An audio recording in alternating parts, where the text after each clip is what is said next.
quiet of night, I whispered my plea, holding her close, hoping for her decree.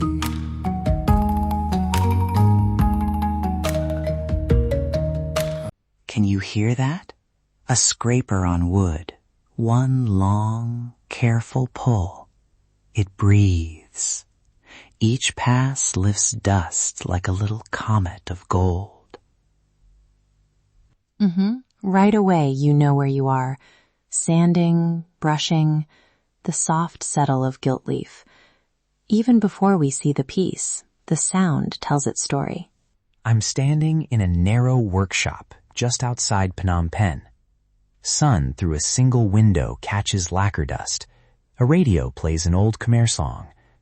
A wooden stool has a crescent worn into it from decades of hands. Phon, the master lacquerer, meets me with a grin and says, "The lacquer remembers your hands."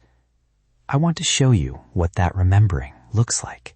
That line, "the lacquer remembers," isn't just poetic. It signals transmission. Recipes, gestures, timing. Those are as crucial as the resin itself. Feel that warmth? It's the workshop's heartbeat. Beside him, Molly, the apprentice, is sanding a tray so fine the wood seems to float beneath the paper. She told me, "We learned by watching. Our hands learned later." That's tacit knowledge. The angle of the scraper, the moment to stop sanding. You can't fully capture it in a manual. Conservators tell us the living maker matters as much as the object.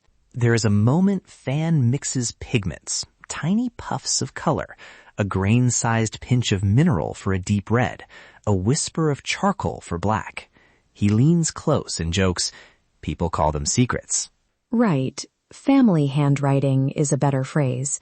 The same motif can read like a signature, a village's mark, a master's bend of a line. Molly laughed and said, "Not secrets, recipes, family handwriting." Later, she lowered her voice and told me she worries about the trees they tap. One sap tree used to give them steady resin. Now it barely yields. That ecological thread is real. Unsustainable tapping damages trees, and when makers switch to synthetics to meet demand, techniques vanish. Some villages counter this by forming cooperatives to manage resources. But cooperatives can also be messy. I pushed back in the workshop when Molly said tourism is either savior or threat. Wait, are visitors really the problem, or is it the markets that use them? That's fair. In one village, a middleman took most of the margin. Makers were pressured to speed up, skip layers, use cheaper coatings. A buyer showed up wanting 10 trays tomorrow. Phon could refuse, but the family's bills said yes. That's not tourists per se, it's the way demand funnels through intermediaries. I'm not sure I buy that cooperatives always solve that. Sometimes they level wages but dampen individual artistry. There's a trade-off between scale and the maker's freedom. Absolutely. And Phon agreed that cooperatives need good governance. He told me about one group that brought in help for bookkeeping and marketing, and suddenly orders paid fairly and makers could refuse low-price deals. So cooperatives can work, but not automatically. That's the point. Structure plus trust. And external support, training in accounting, ethical market links, can tip the balance. Let me tell you a small scene that stuck with me. A tourist asked, "How much for this tray?" Phon looked up, smiled, and said, "If you want the story, it costs more." The buyer paused, then asked about the maker. They met Molly. The sale changed meaning in that moment. Model behaviors like that are teachable. Ask who made it, ask about materials, and ask if the object has ritual use. If an item carries sacred function, communities might not want it sold. We also spoke with a conservator about caring for lacquered surfaces. He explained how a flake is conserved. First, local cleaning with a soft brush, then delicate consolidation. Sometimes a tiny piece of Japanese paper slips under a lift to stabilize it temporarily. always using reversible materials so future hands can undo the fix. Key takeaway for owners: stable humidity, no direct sun, gentle dusting. And if a piece needs repair, seek a professional conservator, not a quick paint-over that erases history. Back in the workshop, Phan tapped a small wedding box, edges softened from generations of handling, and said, "Every mark is a story." I thought of how a tray bought in haste can become a silent object in a tourer's home if the story never travels with it. Exactly. And the object's use informs how it's made.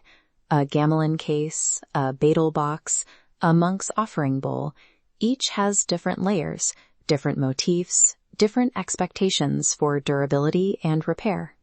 If you visit a workshop, be patient. Ask to meet the maker, not just the seller. If you can, pay a little more for provenance. A signed note, a short video of the maker at work, even a photo that ties the object to a person in place. Also, avoid pieces that are artificially aged to pass as antiques. Request information on sap sourcing and check customs rules before you travel. We'll list partner organizations and a visitor checklist in the episode notes. There was a quiet moment near the end of my visit. The sun shifted and the lacquer's color changed like the tide. Phan handed me a tiny amulet case and said, "Keep it in the dark. Bring it out to remember the light." It felt like a small blessing. If listeners keep one thing, support makers who sustain the craft, ask questions, buy ethically, and favor community-led initiatives. We have links to cooperatives, conservators, and sustainability resources in the notes. Thank you for walking into that narrow, sunlit workshop with us. If this story moved you, subscribe to Ancient Echoes and share it with someone who cares about handmade things and living traditions.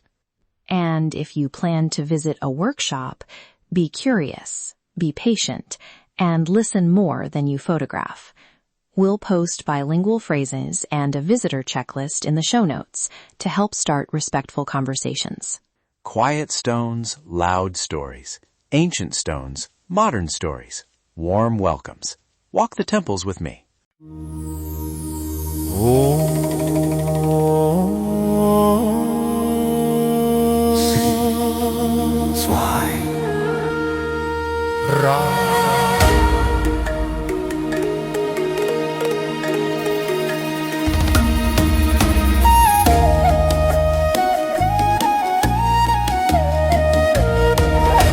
shining diamond, flawless and red, you stand so quiet, soft in the air.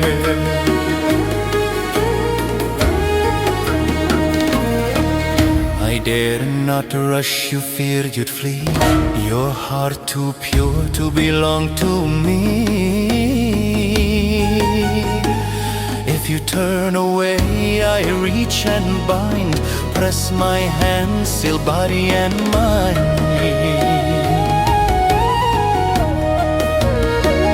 Your brows I trace, your breath I steal. This mark I place is dark and real. From this moment break and fall, hear the spell, obey the call.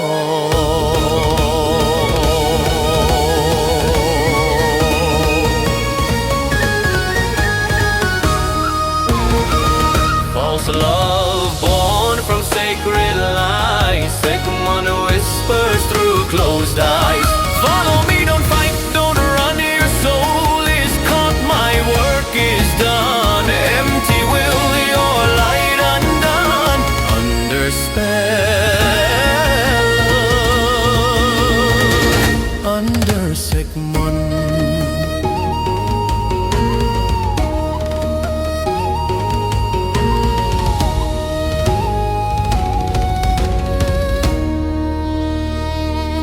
Crystal beauty, diamond bright, caught between shadow, charm and night.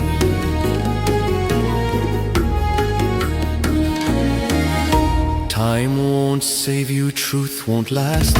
This vow is carved, the line is cast. words are smoke, my touch is fire. I bend your heart to dark desire.